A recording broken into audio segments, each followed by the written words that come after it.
Öleceksin. Leşin obanın ortasında çürüyecek. Kuzgunların gagalarına yapışan et parçalarını küçük kurtçukların kemirmesini dinleyeceğim. Aç itler kemiklerini parçalamak için birbirlerini yiyecek. Ve ben senin kemiklerin parçalandığında kemik seslerini dinleyeceğim Noyan.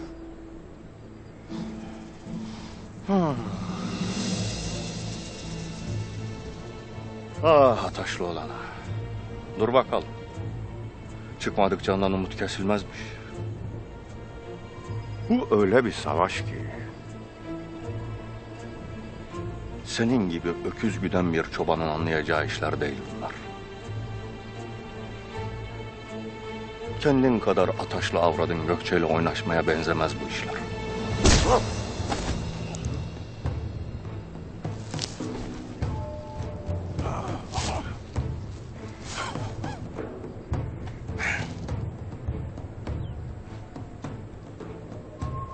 Akıllı olan beni obaya götürecek. İtibar kazanacak. Ya sen? Ha?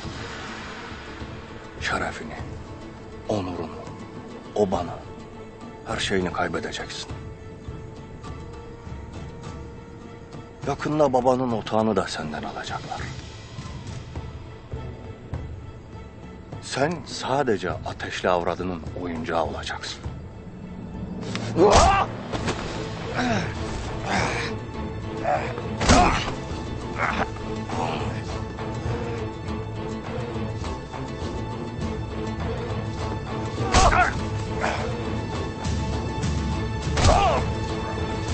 Tutekin! Bu kadar yeter.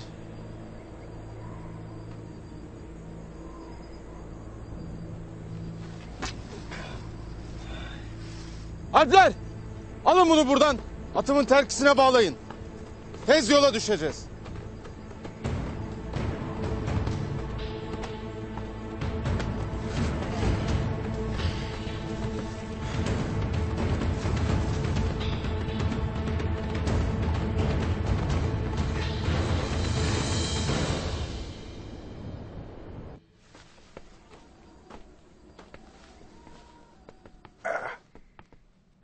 Hayırdır?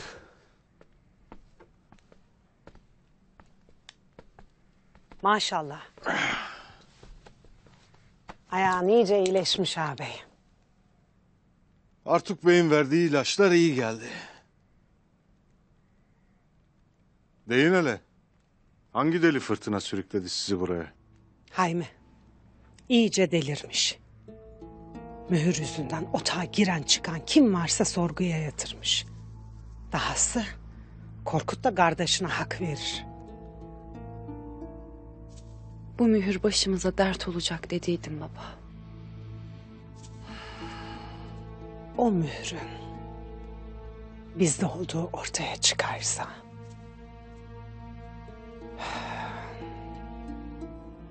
itibarımızı yitiririz.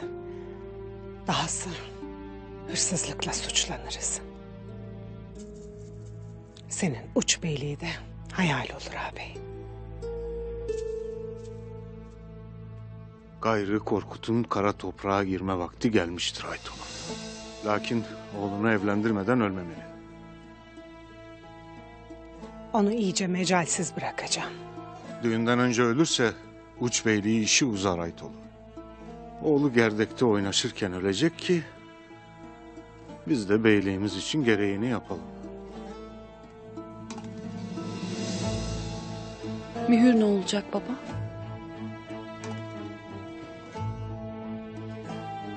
Bu mühür hepimizin başına dert olacak. Ver onu baba.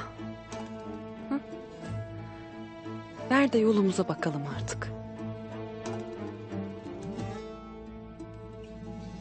İstediğimi almadan o mührü Saadettin köpeğe vermeyeceğim.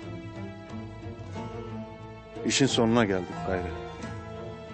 Canımızdan başka kaybedecek şeyimiz yoktur. Bedeli neyse öderiz.